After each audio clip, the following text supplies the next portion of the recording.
Hello friends, welcome to my channel. இன்னும் நம்ம சேனலை சப்ஸ்கிரைப் பண்ணாமல் பார்க்குறீங்கன்னா சப்ஸ்கிரைப் பட்டனை ப்ரெஸ் பண்ணிவிட்டு தொடர்ந்து வீடியோவை பாருங்கள். உங்களோட லவ் அண்ட் சப்போர்ட்க்கு என்னோட பெரிய தேங்க்ஸ். இந்த மழை சீசனில் நமக்கு ரொம்ப ஈஸியாகவே கோல்டு பிடிச்சிரும். சளி இருமல்னால நம்ம ரொம்பவே கஷ்டப்படுவோம். அந்த மாதிரி நேரத்தில் நம்ம இந்த நண்டை ரசமாட்டு நம்ம செஞ்சு அதை சாப்பிடும்போது நமக்கு ஈஸியாகவே இந்த கோல்டுலேருந்து நமக்கு ரிலீஃப் கிடைக்கும். இந்த நண்டு நம்ம உடம்புல ஹீட்டை ப்ரொடியூஸ் பண்ணி அதனால நமக்கு இந்த சளி தொல்லை சீக்கிரமாகவே தீருது. கடல் நண்டை விட உங்களுக்கு வயல் நண்டு இல்லைனா குளத்து நண்டு கிடச்சிச்சுன்னா அதை கண்டிப்பாக வாங்கி யூஸ் பண்ணுங்க. கடல் நண்டை விட அதில் ரொம்பவே அதிக சக்தி இருக்கு. நண்டு ரசம் எப்படி வைக்கலான்னு இப்போ பார்த்துலாம். அதுக்கு தேவையான பொருட்கள்: ஒரு 10லேருந்து 15 பூண்டு பல் தோல் உரிச்சு எடுத்து வச்சிருக்கேன். 1 டீஸ்பூன் சோம்பு, அதே போல் ஒரு வத்தல் எடுத்திருக்கேன். டீஸ்பூன் பெப்பர், 1 டீஸ்பூன் ஜீரகம், அப்புறமா ஒரு 2 டீஸ்பூன் பாசி பருப்பு எடுத்து வச்சிருக்கேன். இப்போ நான் சொன்ன எல்லா இன்க்ரீடியன்ஸுமே நம்ம நல்லா வறுத்து பொடி பண்ணிக்க போகிறோம். அதுக்கப்புறமா ஒரு 10லேருந்து 15 சின்ன வெங்காயம் எடுத்து வச்சிருக்கேன். இந்த ரசத்துக்கு அவ்வளோ டேஸ்ட் கொடுக்கும். கண்டிப்பாக சின்ன வெங்காயம் யூஸ் பண்ணுங்க. நான் நண்டு காலை வச்சு ரசம் ரெடி பண்ண போகிறேன். அதோட சதை ஒரு 2-3 பீஸ். இது சின்ன நண்டுங்கிறனால அதில் உள்ள சதை ஒரு 4-5 பீஸ் எடுத்து வச்சுருக்கேன். ஒரு பச்சை மிளகாய், கொஞ்சமாக கொத்தமல்லி தழை எடுத்திருக்கேன். நம்ம எல்லா இன்க்ரீடியன்ஸுமே இந்த மாதிரி கல்லில் போட்டு இடித்து தான் நம்ம நண்டு ரசம் செய்ய போகிறோம். நீங்களும் மிக்சியில் ட்ரை பண்ணாமல் இந்த மாதிரி இடித்து ஒருக்கா நீங்கள் ரசம் வச்சு பாருங்கள். அதோட டேஸ்ட் ரொம்ப வேறு லெவலில் இருக்கும். பாசிப்பருப்பு, சோம்பு, ஜீரகம், நல்ல மிளகு, அதுக்கப்புறமா ஒரு வத்தல், இது எல்லாத்தையுமே நல்லா வறுத்து நம்ம இதை பவுடராக்கி எடுத்துக்கலாம். நெக்ஸ்ட்டு நம்ம தோல் இடித்து வச்சுருக்கோம்ல, அந்த பூண்டையும் நம்ம இந்த மாதிரி இடித்து எடுத்து வச்சுக்கலாம். ஃபஸ்ட்டு நம்ம சின்ன வெங்காயத்தையும் பச்சை மிளகாவையும் நல்லா இந்த மாதிரி இடித்து எடுத்துக்கலாம். அதுக்கப்புறமா நம்ம நண்டையும் சேர்த்து அது கூட நல்லா இடித்து எடுத்து கொஞ்சமாக கொத்தமல்லி தழையும் போட்டு நல்லா இடித்து எடுத்துட்டோன்னா அதோட நண்டோட சாறு எல்லாமே இதில் இறங்கிடும். அதுக்கப்புறமா நம்ம இதை ரசம் வைக்கும்போது டேஸ்ட் வேறு லெவலில் இருக்கும். நண்டு ரசம் வைக்கிறதுக்கு தேவையான பொருட்கள் எல்லாமே ரெடி பண்ணியாச்சு.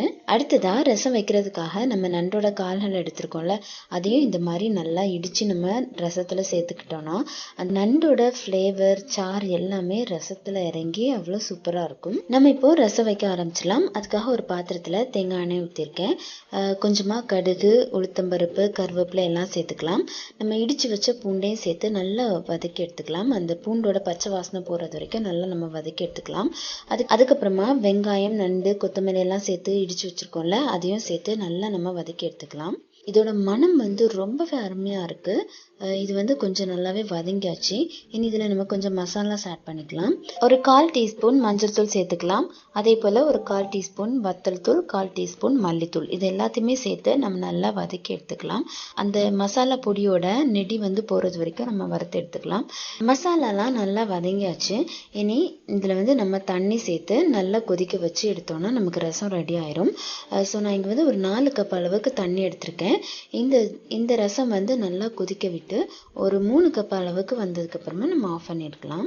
ரசம் கொதிக்க ஆரம்பிச்சாச்சு.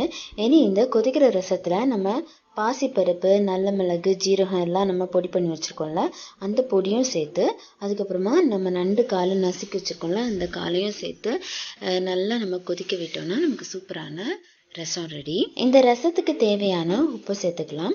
நம்ம இந்த ரசத்தை நார்மலாக சாதத்துலேயும் போட்டு பிசைஞ்சு சாப்பிடலாம், இல்லைனா சூப்பு மாதிரியும் குடிக்கலாம். நார்மலாக ரசம் வைக்கும்போது நம்ம தக்காளி, புளியெல்லாம் சேர்ப்போம். இந்த நண்டு ரசத்தில் நம்ம தக்காளி, புளி எதுவுமே சேர்க்கலை. அவ்வளோ ஒரு ஹெல்த்தியான ஒரு ரசம். ஃப்ளேவருக்காக ரசம் கொதிக்கும்போது கொஞ்சமாக கொத்தமல்லி தழை, கருவேப்பிலை சேர்த்து கொதிக்க வைங்க. மனம் ரொம்ப சூப்பராக இருக்கும். இந்த நண்டு ரசம் மழை நேரத்தில் நமக்கு கோல்டு பிடிக்கும்போது நம்ம சாப்பிட்டோன்னா இந்த நண்டு நம்ம உடம்புல சூட்டை கிளப்பி அந்த சளி வெளியில் போகிறதுக்கு இது ரொம்பவே ஹெல்ப் பண்ணுது இந்த ரசம். நண்டோட சாரெல்லாம் இந்த ரசத்தில் நல்லாவே இறங்கி நல்லா வற்றி ரசம் சூப்பராக ரெடி ஆயிடுச்சு. இதை குடித்தோன்னா அவ்வளோ ஒரு சூப்பராக இருக்கும் உடம்புக்கு. நீங்களும் கண்டிப்பாக இந்த மெத்தடில் நண்டு ரசம் செஞ்சு பார்த்துட்டு எப்படி இருக்குன்னு எனக்கு கமெண்டில் மென்ஷன் பண்ணுங்கள். ஹோம் மேக்கர் லோரா சேனலை சப்ஸ்கிரைப் பண்ணிடுங்க. உங்களோட அன்பும் ஆதரவும் எனக்கு எப்போவுமே தேவை. Keep supporting me. இந்த வீடியோ பிடிச்சிருந்தா மறக்காமல் லைக் பண்ணுங்கள், ஷேர் பண்ணுங்கள், கமெண்ட் பண்ணுங்கள். எனக்கு ஒரு நல்ல மோட்டிவேஷனாக இருக்கும். இன்னும் ஒரு நல்ல வீடியோவோட உங்களை மீண்டும் சந்திக்கிறேன். டாட்டா, பாய் பாய்.